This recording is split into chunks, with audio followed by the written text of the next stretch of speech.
Franz Kafka, La métamorphose.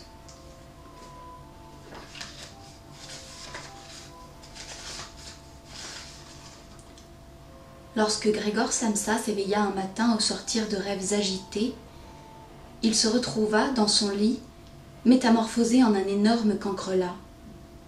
Il était couché sur son dos, dur comme une carapace, et en levant légèrement la tête, il put voir son ventre brun et bombé, cerclé de rayures, au sommet duquel la couverture, prête à glisser à tout instant, avait bien du mal à tenir.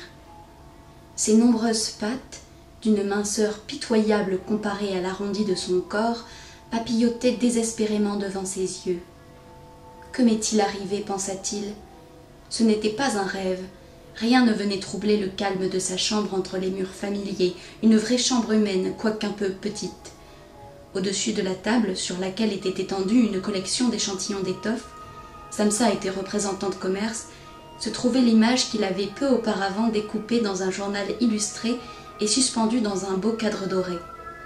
L'image représentait une dame assise bien droit, avec une toque de fourrure et un boa de fourrure, et qui exhibait au regard du spectateur un lourd manchon de fourrure dans lequel disparaissait tout son avant-bras. Grégor se tourna alors vers la fenêtre, et le temps gris, on entendait le crépitement de la pluie sur le zinc de la fenêtre, le rendit tout mélancolique. « Je crois que je ferais mieux de dormir un peu et d'oublier toutes ces sottises, pensa-t-il.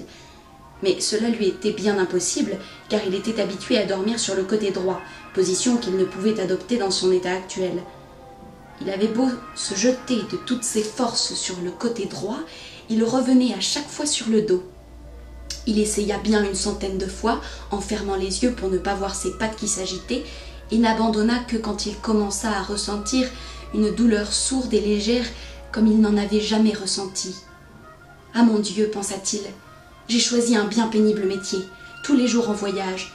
Les affaires y sont beaucoup plus pénibles qu'au siège même du magasin et, en outre, il me faut supporter les tourments du voyage, les correspondances des trains, les repas mauvais et irréguliers, les relations humaines et éphémères, toujours changeantes et qui jamais ne deviennent chaleureuses.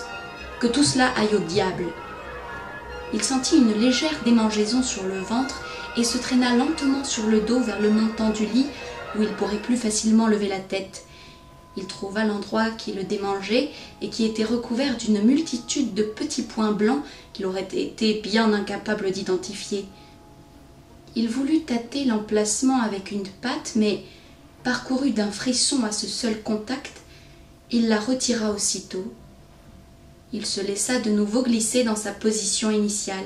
« Je vais devenir stupide à force de me lever de si bonne heure, pensa-t-il. L'homme a besoin de dormir, les autres représentants vivent comme des coqs en pâte, eux. Quand, par exemple, je retourne à l'hôtel au cours de la matinée pour transcrire les commandes que l'on m'a passées, ces messieurs sont encore en train de déjeuner. Que j'essaie de le faire, moi, et le patron me renverrait sur le champ. Qui sait seulement si ce ne serait pas une bonne chose pour moi, après tout. Sans mes parents, il y a fort longtemps que j'aurais démissionné et que je serais allé voir le patron pour lui dire mon opinion du fond du cœur. Il en serait tombé de son bureau. En voilà aussi des manières de s'asseoir sur le comptoir et de parler de haut avec l'employé qui, en outre, doit s'approcher tout près du patron qui est dur d'oreille. Qu'à cela ne tienne, je ne manquerai pas de le faire dès que j'aurai gagné suffisamment d'argent pour payer la dette des parents à son égard. Il me faudra encore bien 5 ou 6 ans.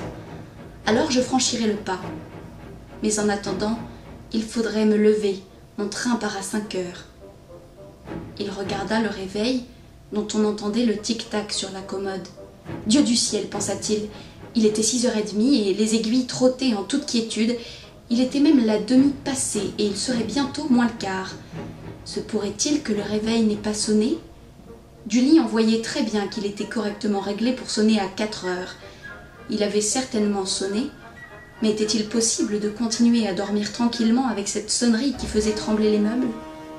En fait, il n'avait pas dormi tranquillement, mais d'autant plus profondément. Que devait-il faire maintenant? Le prochain train partait à 7 heures. Il lui faudrait courir comme un fou pour l'attraper et la collection n'était pas empaquetée. Et, à vrai dire, il ne se sentait pas lui-même particulièrement frais et dispos. Et quand bien même il attraperait ce train-là, Il se ferait tout de même passer un savon, car le garçon de course qui l'avait attendu au train de 5 heures avait depuis longtemps prévenu le patron de son absence. C'était un être entièrement dévoué à son patron, sans aucune dignité ni intelligence. Et s'il se mettait en maladie, ce serait extrêmement ennuyeux et suspect, car depuis maintenant 5 ans qu'il était dans la maison, jamais Grégor n'avait été malade. Le patron ne manquerait pas de venir avec le médecin de la caisse maladie, il blâmerait les parents d'avoir un fils aussi fainéant et il couperait court à toutes les objections en se référant au médecin de la caisse maladie pour lequel il n'y avait que des gens en parfaite santé mais paresseux. D'ailleurs, aurait-il eu tellement tort dans le cas présent? À vrai dire, Grégor se sentait parfaitement bien, si ce n'est une certaine envie de dormir, vraiment déplacée après une si longue nuit, et il avait même une faim de loup. Alors que toutes ses pensées se bousculaient dans sa tête sans qu'il puisse pour autant se décider à quitter le lit, le réveil sonnait précisément 7h moins le quart, on frappa à la porte à la tête de son lit. « Grégor » appela-t-on, c'était sa mère. « Il est 7h moins le quart, ne devais-tu pas partir ?» Cette douce voix. Grégor sursauta en s'entendant répondre. À n'en pas douter, c'était bien sa voix, mais à laquelle se mêlait, comme par en dessous, un piaulement douloureux et impossible à réprimer et qui ne laissait comprendre clairement les mots que dans les tout premiers instants pour ensuite les déformer à un point tel que l'on doutait avoir bien entendu. Grégor aurait aimé répondre longuement et tout expliquer, mais dans ces circonstances, il se contenta de dire « Oui, oui, maman, merci, je me lève de suite ». Sans doute la porte de bois empêchait-elle de percevoir le changement survenu dans la voix de Grégor, car sa mère se satisfit de cette réponse et s'éloigna en traînant les pieds. Cette petite conversation avait toutefois suffi à faire comprendre aux autres membres de la famille que, contre toute attente, Grégor était encore à la maison. Et son père frappa à l'autre porte, doucement mais avec le poing. « Grégor, Grégor » appela-t-il, « que se passe-t-il » Il attendit un court instant et l'exhorta à nouveau d'une voix plus grave. « Grégor, Grégor » À l'autre porte, sa sœur murmura d'un ton plaintif. « Grégor, tu ne te sens pas bien? As-tu besoin de quelque chose ?»« J'arrive tout de suite, » leur répondit Grégor. Il fit de longues pauses entre chaque mot qu'il s'évertuait à articuler correctement afin que sa voix parût normale. Son père retourna s'asseoir à la table du petit déjeuner, mais sa sœur murmura « Ouvre, Grégor, je t'en prie !» Grégor ne songea pas un seul instant à ouvrir, mais se félicita au contraire de fermer, également à la maison, toutes les portes pendant la nuit, habitude prudente qu'il avait prise au cours de ses voyages. Il voulait d'abord se lever tranquillement et sans être dérangé, s'habiller et surtout déjeuner, et ensuite réfléchir à la situation, car il en était tout à fait conscient, au lit, ses réflexions ne le mèneraient nulle part. Il se rappelait avoir souvent ressenti au lit une faible douleur, vraisemblablement due à une mauvaise position et qui, quand il se levait ensuite, se révélait être purement imaginaire, et il était curieux de voir comment, ce jour-là, ce mal imaginaire se dissiperait. Il ne doutait pas un seul instant que la modification de sa voix ne fût le symptôme précurseur d'un bon rhume, une maladie professionnelle des représentants de commerce. Se débarrasser de la couverture fut un jeu d'enfant. Il lui suffit de se gonfler un peu et elle tomba d'elle-même.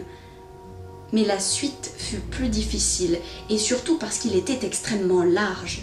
Il lui aurait fallu des bras et des mains pour se redresser, mais il n'avait que de ces nombreuses petites pattes qui s'agitaient perpétuellement dans tous les sens et qu'il était en outre bien incapable de maîtriser.